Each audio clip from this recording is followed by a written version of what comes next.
네, 지금 국회 본회의에서는 여야가 정부를 상대로 코로나19 관련 긴급 현안 질의를 하고 있습니다. 백신 수급과 동부구치소 집단 감염 사태에 대한 질의가 집중됐는데요. 국회 취재기자 연결해 보겠습니다. 박철웅 기자.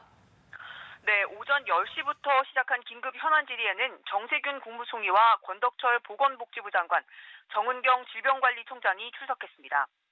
이 자리에서 정 총리는 조심스럽지만 3차 대유행이 피크를 통과한 것으로 본다고 밝혔습니다. 백신에 대해선 2월 후반부터 접종을 시작할 것이고 올해 가을 이전 국민의 60%에서 70%가 접종을 마쳐 집단 면역이 가능한 수준에 이를 것이라고 설명했습니다. 누적 확진자가 1,000명을 넘긴 동부구치소 집단 감염 사태와 관련해선 여야 할 것 없이 질타가 이어지고 있는데요. 민주당 김성주 의원이 명백한 방역 실패 사례라고 비판하자 정 총리는 국민 여러분께 송구하다고 재차 사과했습니다. 같은 시간 열린 법사위 전체 회의에서도 추 장관도 국민께 대단히 송구하다고 사과했습니다.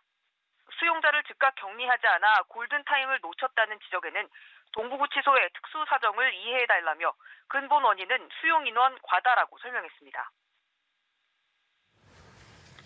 네, 법사위에서는 진통 끝에 중대재해기업처벌법이 통과됐는데 5인 미만의 사업장을 처벌 대상에서 제외하기로 했나 보죠? 네, 그렇습니다.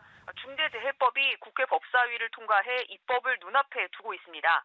이 법안은 노동자가 1명 이상 숨지는 산업재해가 발생하면 사업주와 경영 책임자를 형사처벌하는 내용인데 그동안 정부와 노동계 그리고 재계의 입장차가 매우 첨예했습니다.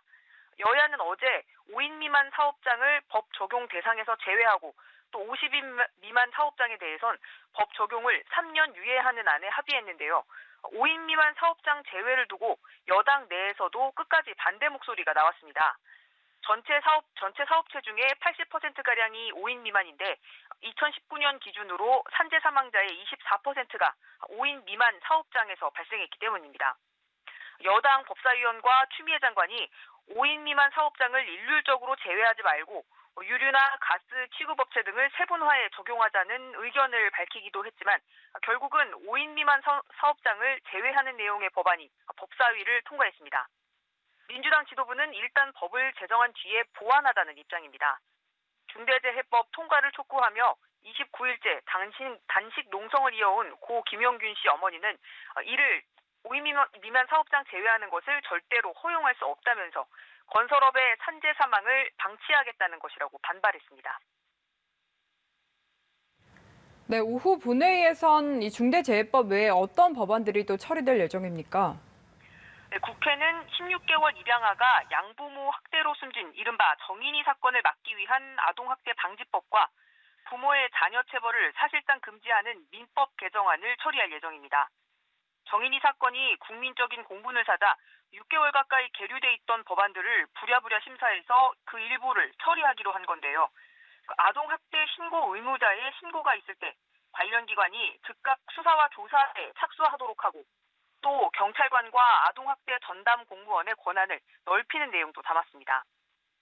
살인적인 노동 강도로 택배 노동자의 과로사가 잇따르는 가운데 택배업을 등록제로 바꾸고 지원 근거를 마련하는 생활물류 서비스 발전법도 본회의에 오릅니다. 지금까지 국회에서 전해드렸습니다.